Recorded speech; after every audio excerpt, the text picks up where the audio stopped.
معشر الوداديين والوداديات، السلام عليكم. في فيديو هذا النهار سوف نتعرف على جميع أخبار نادي الوداد الأمة زائد آخر مستجدات هذا النادي، فلا تبخلوا علينا بالإعجاب والاشتراك من أجل الانضمام إلى العائلة الودادية. قبل ما نبدا الحديث على اخبار نادي الوداد الرياضي، كنبغي نشكر الاخوه في الدم اللي تاقوا فينا، حيت حنا ملي بدينا وعدناكم باننا غنشروا فقط الاخبار الصحيحه، ما عندناش مع الاشاعات، ما غنكذبوش على بنادم، ما غنسرحوش بنادم. الحمد لله اي خبر كننشروا قبل سيمانه بعد منها كتاكدوا بانه خبر صحيح. التعاقد مع موكوهينا نشرناه في القناه ديالنا قبل تقريبا شي 3 ايام من التعاقد الرسمي معه. هذا الشيء ان دل على شيء انما يدل على ان الخبر الصحيح هو اللي غننشر.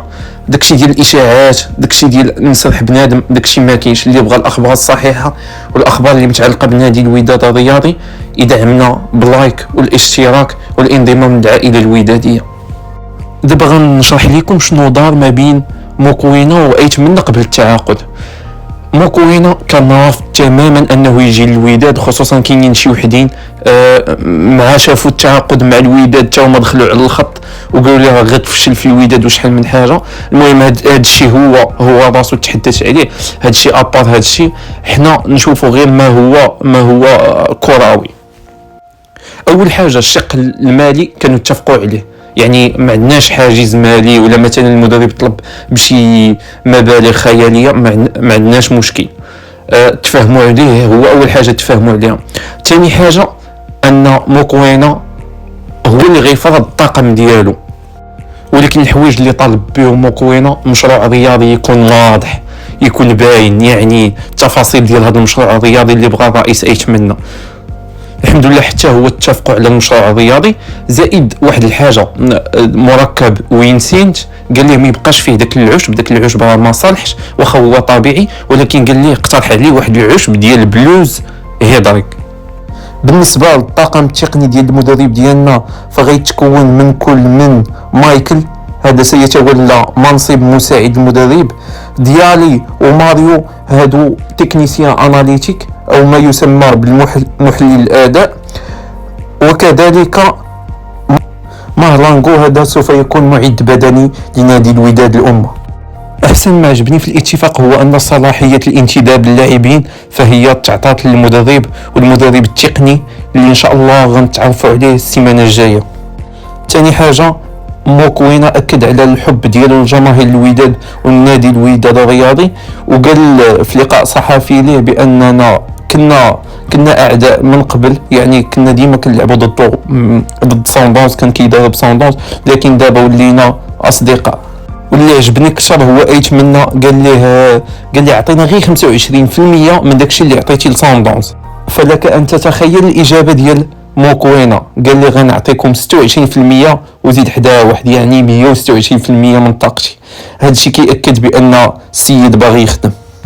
صراحه كتعجبني بزاف هذه الرساله للجماهير الوداديه، هذا وقت الصبر، خصوصا بان ايتمن حتى هو في اللقاء الصحفي قال لك بغيت غير الجماهير تصبر عليا وما ديرش عليا الضغط، حيت الضغط هو اللي كيولد لينا المشاكل، هو اللي كيولد بنادم كيدير اي حاجه غير باش يسكت الجماهير. لا، نتحلوا بالصبر، والحمد لله كنشوفوا دابا العائله راه مجتمعه، الهدف ديالها واحد، هو نشوفوا نادي الوداد الامه في القمه، ودائما غيبقى في القمه ان شاء الله، لان الوداد يمرض ولا يموت.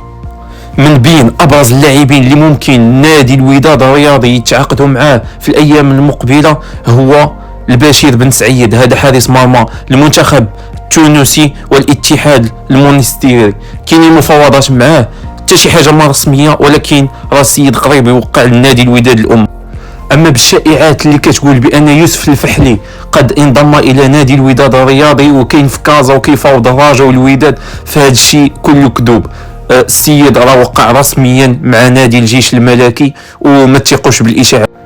كنا السباقين لنشر خبر انتقال جبران الى نادي الكويت الكويتي، وتعرضنا لمجموعه من الانتقادات وكذا، ودابا حاليا راه كيتاكد بان اللاعب ولا لاعب نادي الكويت الكويتي، والحمد لله الناس اللي تقوا فينا. بالنسبه للعاب الله يسهل عليه اصلا كون بقى في الوداد كنا غير غنبقاو نسبوه ونشتموه. السيد كنحس به عطى الماكس ديالو صافي ما بقاتش ليه بلاصه في الوداد. بالنسبه للموضوع ديال ابو الفتح دابا عنده 3 د العروض ومازال ما جددش مع الوداد. العرض الاول اللي عنده هو من نادي نهضه بركان، العرض الثاني من الجيش الملكي، والعرض الثالث هو عرض خارجي من نادي الخالديه البحريني. مستقبلا يا اما غيجدد في نادي الوداد الرياضي يا اما حتى هو غينتقل لاحد الانديه اللي ديجا ذكرنا. بخصوص اسماعيل المقدم، هاد اللعاب كثرت الاشاعات بزاف عليه بانه قريب من التعاقد مع الوداد، مفاوضات كاينين ديال الوداد معاه. اللي كاين حاليا ان اللعاب عرض الخدمات ديالو على نادي الوداد وما كانتش شي اجابه لا بالرفض لا بالقبول. المدرب اقترح على الاداره 3 د اللعابه، هاد 3 د اللعابه ما محسومينش، حتى الاداره والمدير التقني خص ينتدبوا عاد يشوفوا الانسب ليهم، ولكن كاينين 3 د اللعابه اجانب على رادار نادي الوداد. ابرزهم كابيتان ديكيب ديال ساندونز ونجم نادي ساندونز موكوينا.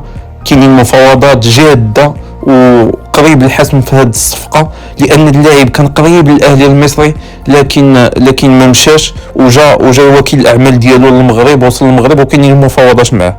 يشار ان اللاعب كيلعب في خط الوسط وعنده تسديدات خياليه. المهم غتكونوا كتعرفوه مزيان بحكم كنلعبوا بزاف مع ساندونز وكنعرفوا الكاليتي ديال لي جوار اللي عند نادي ساندونز.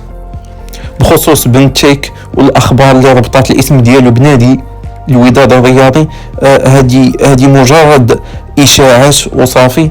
اللي كاين حاليا ان بن تشيك واقع عليه بحال البلان اللي واقع لاسماعيل بالمقدم، انهم قدموا طلب او قدموا الخدمات ديالهم من نادي الوداد الرياضي، ولكن نادي الوداد ما كانتش منه حتى شي اجابه لا بالرفض لا بالقبول. بالنسبه الجواد اليامق لا، هو نادي الوداد الرياضي قدمات ليه عرض، ولكن نادي الوحده السعودي كتسارع الزمن من اجل تجديد عقد الدولي المغربي جواد اليامق.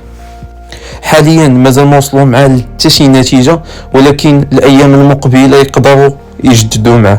سبحان الله، مكوينه كان معجب كثيرا بمحسن بوده، خصوصا بعد ما كانت ساندونز عندها واحد المواجهه مباشره مع نادي نواديبو، النادي السابق لمحسن بوده.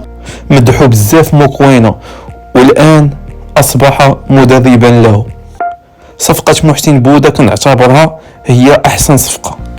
بالنسبه للانتقال سيرينو من نادي ساندونز الى نادي الوداد الرياضي، فلحد الان ما كايناش شي حاجه رسميه، حتى سينياتور ديال الكونترا ما كايناش، ولكن من المحتمل قدوم هذا اللاعب الى نادي الوداد الرياضي بعد ما الصفحات ديال جنوب افريقيا دوا عليه بزاف بانه سوف ينتقل الى نادي الوداد. حاليا اللي موقع عقد مبدئي فقط، عقد مبدئي وسطر على عقد مبدئي، كاين الدراني قادما من توارقة، كذلك انزو قادما من نادي فتح سباتة، وكذلك جواد خلوق قادما من نادي المكناسي والذي قدم موسم استثنائي مع هذا النادي. والغني عن التعريف محسن بوده هو قائد المنتخب الموريتاني، زائد انه يقدم مستويات رائعة مع نادي نواديبو.